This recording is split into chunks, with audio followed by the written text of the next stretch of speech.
Hello, everybody. Andy Jacob here with the .com magazine Entrepreneur Spotlight Series, and I have a great show today. You watch the show all the time, and you know that we love entrepreneurs that are changing the dynamic. They're changing the game. They have something new and exciting, and we always love sort of getting the first look at some of these companies. And we've been able to invite an incredible entrepreneur on the show today. His name, of course, is Mr. Justin Connor, and he has a great company called Camp. I mean, C-A-M-P, it's camp, but the kind of camp that it is, it's remarkable. It's an unbelievable story, the way he came up with it. He came up with it with helping some people enjoy something. I'm not going to give it all away, but then they also had sort of a philanthropic sort of approach to what they were doing, and he decided, based on the feedback of his friends and relatives and coworkers, that he was going to start a business called Camp. And what it is, it's immersive dining with the world's best chefs. I mean, it's incredible. You know, we love the immersive space. We've had the opportunity, of course, to bring Mr. Steve Kopelman on the show prior. He's one of the leaders in immersive from Houston. And whenever we see a young, exciting CEO in the immersive space, we bring him on because it's such a sort of forward-thinking, zeitgeist kind of a space, because people want to get together, immerse themselves in an experience. And that's what Justin's able to do with Camp. Justin, welcome to the .com magazine Entrepreneur Spotlight Series today. Absolutely. Great to meet you, Andy. Thanks for having me on. Yeah, it's great to have you. Here we go. I mean, it's just camp.com, but what you're doing is really interesting. When I showed it to my wife, we said to ourselves, we have to go. I mean, it's dining, it's wine, it's art, it's music, it's Michelin star chefs. Before we get into it, though, let's pull the lens back to 30,000 feet. Tell us about Camp, and then we're going to go. Absolutely. So, Andy, Camp is immersive dining experiences with the world's best chefs at some of the world's most intense and interesting cultural experiences. So think dining at the Super Bowl, think dining at the Formula One, think dining at Art Basel. And Camp really is about bringing chefs out of the comfort zone of their restaurant, letting them do what they love to do most, which is be creative and experiment, and also introducing them to a new group of potential customers. You know, it's really hard to get to Copenhagen or get to Lima, Peru, or get to Tokyo. And so having chefs from those far-flung destinations come to places like Las Vegas for the Super Bowl, or Austin for the Formula One, or Miami for Art Basel enables chefs to engage with new folks and customers to engage with chefs that maybe they've seen on TV or they've read about, but don't have the opportunity to go experience their restaurants. Yeah, I love it, of course. When we think about it, and we think about the number of guests that you limit, and then, of course, being able to get up close and personal to the chef, which really assures a quality experience. You get this personalization and this sort of VIP access that you don't get when you go to a chef's restaurant. You have a great story about how it started. There was a little charity, there was a little eating, there was a little dining, there was a little wine, a little fun with some friends. Let's talk about the genesis story of how you thought about Camp and what started this all going. Absolutely, Andy. But before that, you brought up the word that is most important to me and to the Camp team and our partners, which is the word quality. You mentioned limiting the number of guests per night, and that's not for any reason outside of the fact that we want to make sure that we can deliver the same quality experience that a guest would get in one of these chefs' restaurants, but next to a cultural event. And so our focus at Camp is creativity, but it's also quality. And those two words are really part of the experience of founding Camp in the first place, which comes out of an event that I host for friends and colleagues every year, where every year a bunch of us go to the best restaurant in the world with the idea that we're going to pay twice. The first time we pay for dinner. And the second time we donate the cost of our plate to the chef's charity or to a charity of one of the guest choices. And that event that I've been hosting is in its 14th year now. It's a big part of my life. And last year, a few of my friends after the event said, "Hey, Justin, how can we do this again? Like next week, maybe the week afterwards? This was just so much fun." And I thought, well, I can't do this more than once a year, and our chef partners can't do this more than once a year. But maybe we could turn this into an experience, not just for my core friend group, but for everybody, and turn it into something that can help our chef partners be creative in different ways, explore new places, and interact with new people. And that's how camp was born. It was actually born with a chef named Rasmus Monk, who has a restaurant called Alchemist in Copenhagen. And he and I were sitting thinking, what's the craziest possible thing that we could do? And we landed on the fact that it was to bring Rasmus and his entire team to Las Vegas for the Super Bowl and host a 3 night immersive dinner where we programmed digital content in a space called the Illuminarium. He and his team created new dishes, and we included musical programming to really build an experience that was singular and totally unique for our guests. Wow. And anybody listening to that, like me, I'm saying to myself, I wish I would have been there. I mean, that sounds so fantastic. So, Well, so the how the do we great find news, out? the great news is we're doing it again. And so you can find out on itsjustcamp.com or by following us on Instagram at itsjustcamp.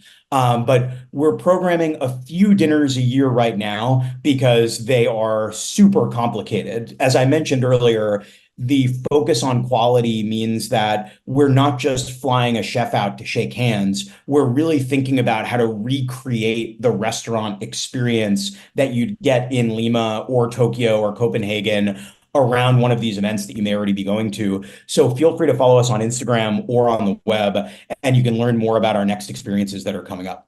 Wow, I love it. The people that watch the show, you know that my wife and I were kind of food geeks. We love it. We're foodies. When you bring a chef from across the world to, let's say, Las Vegas in this particular case, do they bring their staff, but do they also bring the items or the fresh, produce, or do they get that locally? Do they farm that locally? How does the food arrive? Well, Andy, I think I can mention this without getting in too much trouble. For our dinner at the Super Bowl, because so many of Chef Rasmus's dishes are so creative, it took about 40 different pieces of luggage to transport not just ingredients, for example, freeze-dried butterflies, which you can see on our Instagram, which were one of the bites, but also a lot of the ceramics that were used for serving the ingredients, again, just to keep with the quality of the experience that you'd get if you were to go to Alchemist in Copenhagen. Yeah, that's beautiful because when you do have that experience, a lot of people don't think about it, but the items that the food are served on, the plates and the dishes and the glasses, that's all part of the experience as well. I'm sure you do a wine opportunity, you have some art, you throw some music in there, and all of a sudden, people that come to this camp experience, not only are they enjoying the total experience, but because they're with like-minded people, they get to meet people and they get to network and meet great people. And I bet those relationships go on and on and on, right? Absolutely. And Andy, that was, I would say, one of the most unexpected and terrifying pieces of launching the first camp in Vegas. I've thrown a lot of dinners in my life, having done my event for 14 years, but that's always been for friends and generally for people who are already connected. With camp, having 60 people in a room who had paid a pretty hefty ticket price to show up, I definitely got nervous when folks started standing up from their tables and walking around to meet other people. But it ended up being an experience that was unforgettable for a lot of the guests. And really, the connection aspect of the event is what has many of them wanting to come back to the next one. Yeah, I love it. And of course, I'm thinking about companies and I'm thinking about tech companies, wherever they are in the world. I'm also thinking about maybe, let's say I'm a CEO and I want to do something special for my team. And maybe I want to bring 50, 60 of my C-level executives. Maybe it's an Inc. 100 company or a Fortune 100 company, an Inc. 500 company, or just a small to mid-sized business that they want to do something special for their team as well to bring them to one of these camp immersive dining experiences. I have to believe that's a wonderful way to not only spend, 1 or 2 or 3 nights in this immersive experience, but also being what you say is you you put this together with an event like you did with the Super Bowl, right? Exactly. And so we are talking to a few Fortune 500 companies right now about programming dining events for their executives and their customers around other programming that they're doing. For example, showing up at the Formula One because they're sponsors, or showing up at Art Basel because they're in the art business. And so we're definitely thinking about all of the different ways that we can interact with new folks, surprise and delight new folks, and engage not just the creative community, the chef community, the foodie community, but also potentially engage folks who have only watched a fine dining show on TV like Chef's Table, and they really want to try a fine dining experience, but maybe it's not for them to travel just to dine. So they're already going to be at the F1. Why not try camp at the F1? Yeah, I love that. I love that. When you look at the chefs, do you have to have a personal interaction with them, Justin? In other words, do you have to know them, or can you reach out to them and say, hey, this is Justin with Camp. We have this great experience. You're one of the top chefs in the world. Let's talk. Or are they coming to you saying, hey, we've heard about this. We want to immerse ourselves in the experience? The chef community is a really tight-knit community because being a chef and really being in the hospitality space is a grueling, tough, and sometimes thankless job. And what that leads to is a space that's full of warm, welcoming, thoughtful, and connected folks. And so they tend to talk to each other a lot, especially when there's something new like this that is coming into the space. We've had an overwhelming demand from chefs to work with us because this is just something fun. And what I'll say, and I don't think any of our chef partners would say this, because obviously things like Michelin and like World's 50 Best are beacons in the industry that help share chef stories.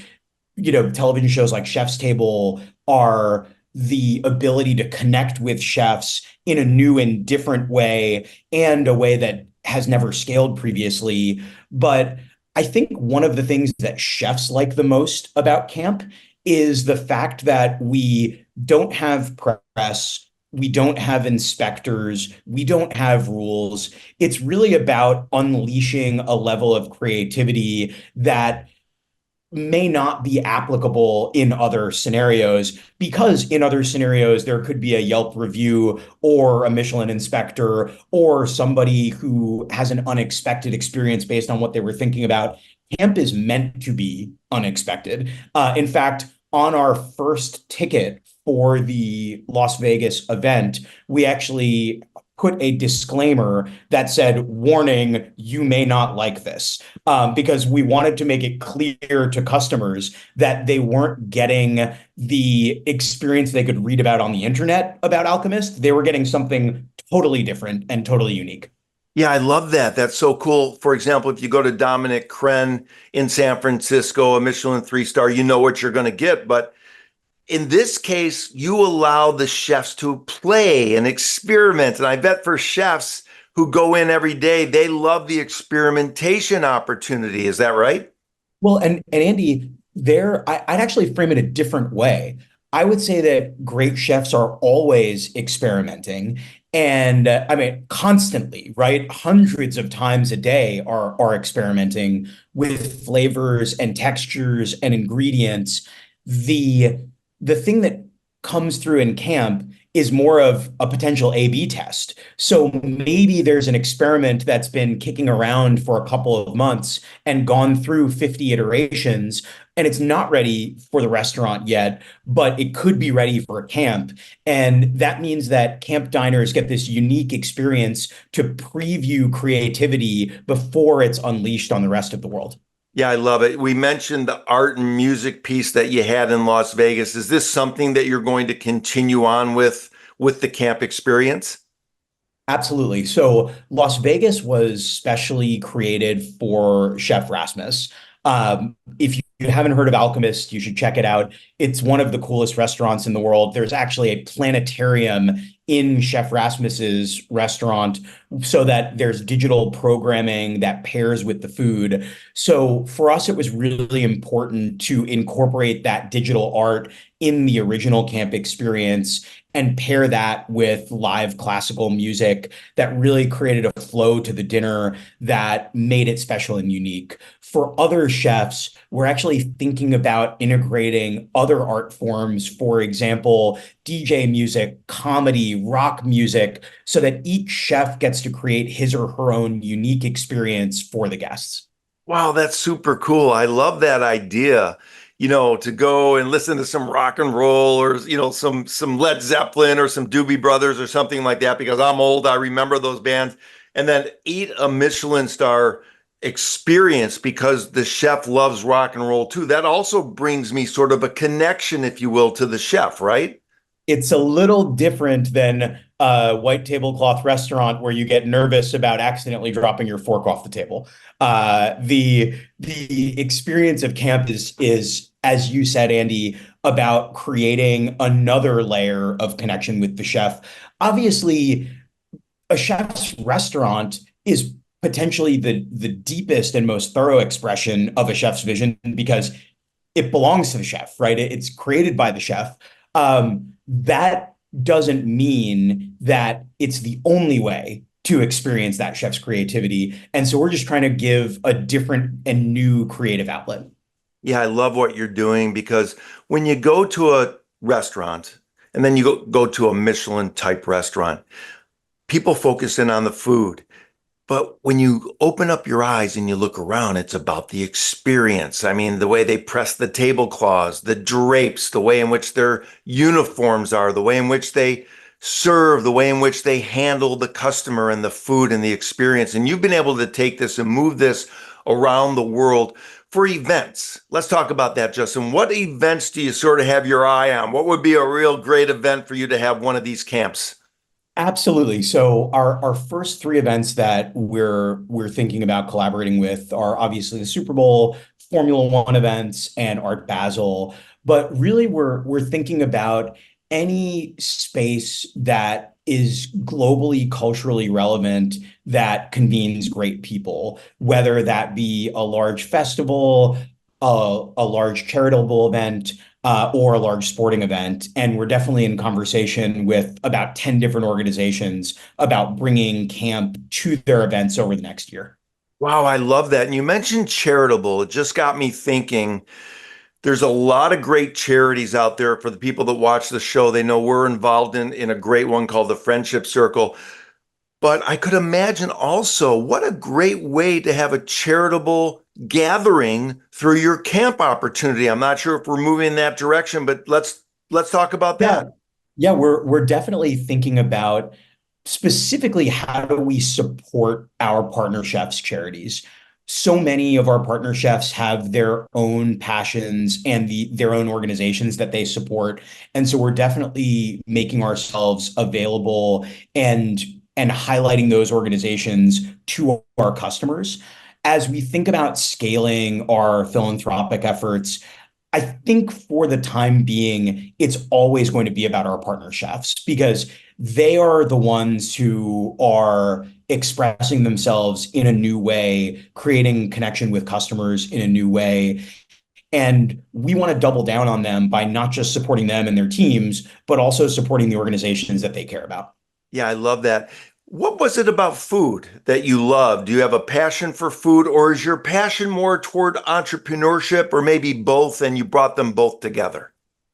Great question. I I grew up in a single parent household for a while, and later in life, a stepdad joined the picture. And as you can imagine, a young teenage man with a stepdad coming into the house, it was a stressful situation. But my stepdad was actually a chef in the Navy, and he started engaging with me and my younger brother through cooking. It became something that we did together. It became one of the reasons that we built such a deep connection with each other. And it left me with this lasting love, not just for the experience of eating or the experience of cooking, but more importantly, the connection that can be established between people through food, through coming together, through dining. And so I've had a career as an entrepreneur, always touching the F&B space. I was in the wine and spirits business for a while. I was in the logistics business for a while, and we shipped plenty of boxes of prepackaged food around the US, but never specifically focused on food.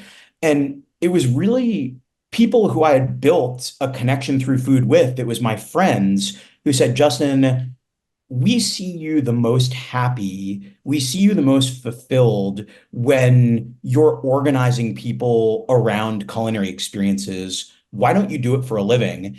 And my answer was, why not? And that's why I'm here today.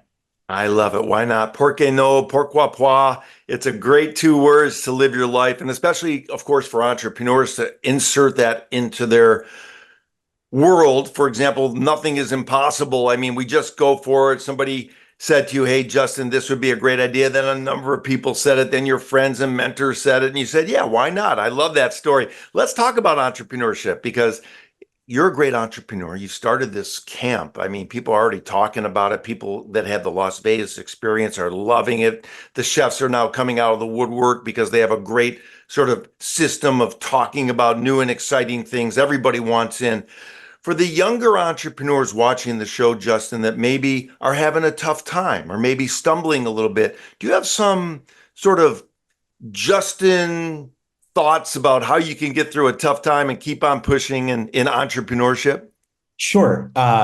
It's just showing up, and it's the unfortunate truth of entrepreneurship that there's no panacea, there's no trick, there's no cheat code. It really is just about showing up every day, whether it's easy or hard. If it's hard, it probably means that you're doing the right thing. And the only way to win in entrepreneurship is by continuing to show up and outlasting the competition. So it's about getting out of bed every day, building your routine, doing as much of the same thing every day as you possibly can so that you're available to make the number of decisions required of an entrepreneur, and doing it the next day and the day after that and the day after that. I love it. Great advice for the entrepreneurs who are maybe younger, just getting started. Rewind what Justin just said. Great, great advice. Almost a Harvard MBA right there. Camp. It's just camp. I mean, here we go. Immersive dining experiences with the world's best chefs. I mean, for the people that know, we always talk about the elevator pitch. There it is. I mean, it says it all. Immersive dining experiences with the world's best chefs. And you get to go to these great locations, these great events, get involved, get to meet the chef, have access to the chef, have high quality personalization in this experience, dining and wine and music and art. I mean, I think you're going to have to do one of these every week the way I'm seeing it, because I'm already saying to myself, I miss Las Vegas. I'm not going to miss the next one. So I want to thank you, Well, Justin. absolutely. Thank you, Andy. Thanks for having me on.